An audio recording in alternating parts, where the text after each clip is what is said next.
Hey guys, welcome back. So today I decided I would kind of do a COVID preparation video here on the farm.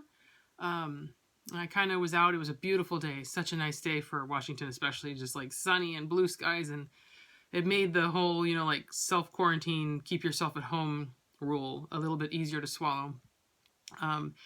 So I thought I'd do a video on how we plan to manage these self-quarantines through the COVID-19 issues that we're having here in Washington and all throughout America, all throughout the world, obviously.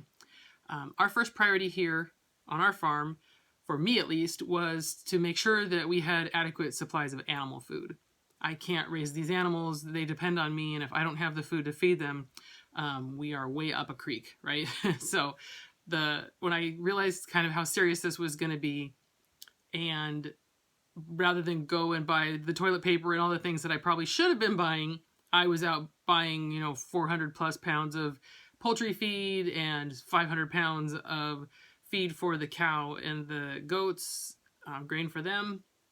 I bought some like small square bales, the normal kind that you see people talking, carrying around or whatever. Bought some of those so that it would be easy to pull off flakes here and there and feed individual animals. We have luckily plenty of round bales, the big, huge, ones that kind of look like marshmallows out in the field.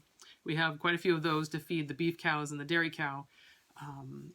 But I knew that the first thing we'd be running out of was the grain. And though animals, can survive without grain, they don't produce without grain. And I need these animals to produce so that my family can eat their products. So I knew that I had the feed set aside, safe for the chickens and the cows, generally the goats.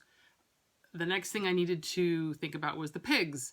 We don't really feed a pelleted or a store-bought food to our pigs. We actually get distributors' excess. So like we get extra tortillas, corn and flour tortillas. We get extra milk from the distributor that is local here. We get extra barley from the process of brewing barley into beer. So we get 55-gallon drums of what's called spent barley. It's really high in protein, but really low in sugars and fats. So that's primarily what our pigs eat. We supplement the barley mash with milk and tortillas. So as long as the supplies keep going for those industries, I think we'll be okay. I hope they do, fingers crossed, because if they don't, I'm going to find myself in a huge pickle because we have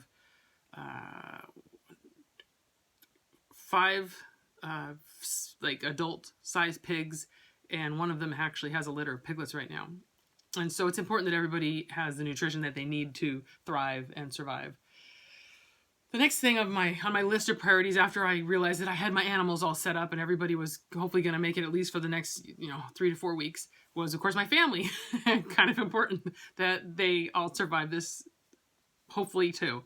So one thing that I know we aren't going to run out of is milk. And I'm going to insert a little video here of kind of sped along this morning's chores of getting my cow, bringing her inside, getting her ready to be milked, putting the machine on, milking her, and processing the milk into the fridge outside. And it's something that I do every single day, unless I'm at a dog show or on vacation, which is few and far between. That's what I do every single day. So, it's no big deal, but I don't generally videotape it because it's boring and it's boring to me, but I think you guys might find it sort of interesting. The next thing that I will stick a little video up is the chickens. My chickens are currently laying. This is, I have to say, a good time for this COVID virus to strike because animals are now getting out there and starting to eat, just the little shoots of grass that are starting to grow. The cow is eating grass, so her grain consumption has gone down and her hay consumption has gone down a little bit, and her milk supply is actually going up. Same thing with the chickens. They've been on vacation all winter long, and they are now finally laying, and we're getting about a dozen eggs a day.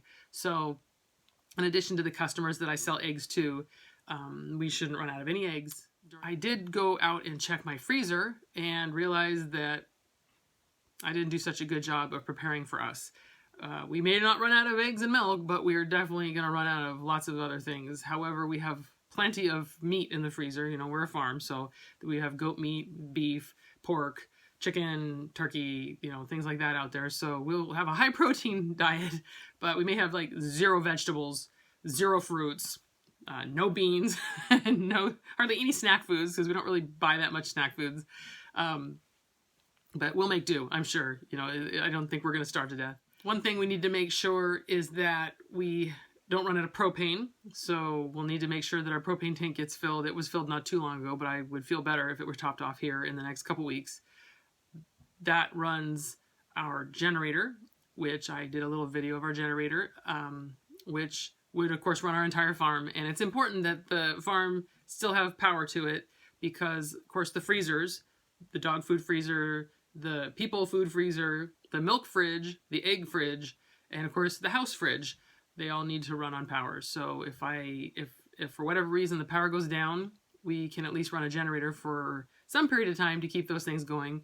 And last, and maybe not most important, but important to me, is our little baby pigs that were born just a couple days ago. They need heat lamps. It's been getting down in the 20s at night here. And if it gets cold and they don't have a source of heat, they'll snuggle up to mom, who is about 750 pounds. And they're like the size of a small shoe each. And they get squished. And so it's really important that they have a source of heat, which we use heat lamps, that are laid off to the side of the mom, so that when she lays there, they can kind of tuck away from her and not lay right up underneath her little, cracks and crevices. When she gets up, she just rolls over on them. So that's important to me, that we have the heat source for them. We went out and bought a bunch of dog food, we feed a raw diet. So we bought a bunch of chicken necks and chicken backs to stock our freezer for the dogs. They should be good to go for, I'm hoping, at least 3 weeks. Like I said, all the farm animals I think are, good for now, especially with the grass coming up. We can start letting some guys out on pasture and let them graze their meals instead of having to provide their meals to them. The family will maybe be eating some grass too. Maybe, I don't know. We're going to probably end up with scurvy, but we will have high protein diets full of lots of meat and cholesterol and fat. I think we'll survive as well. It's not like the whole town is shut down. I mean, you can still, at least today, I believe, buy food like at a restaurant. As long as they bring it out to your car, or you do it through a drive-through window kind of thing, you aren't allowed to go in and go into the stores and eat, go into the restaurants and eat. As far as I know, Costco's still there, though last I saw there wasn't much on the shelves, but we could go and probably pick up some stuff, especially fruits and vegetables. I think that would be an option. However, they don't really want people driving around and going places, which I understand. So we're going to try to limit that as much as possible and just see how it goes. And I'll keep you guys updated if anything changes around here. But, it's just such an uncertainty. It's certainly nothing I thought I'd ever have to live through. And it's unfortunate, and it's very sad, because it's affecting more than just older people. It's kind of reaching down through all the ages now. And that's a little scary when you have, parents that are older and kids that are young, and, friends and neighbors and all that. None of us want to lose any of our family or friends. So, we'll all keep our fingers crossed that we all pull through this, all of us YouTube family, and all of our families beyond that. So until next time, I'll talk to you guys later. Bye.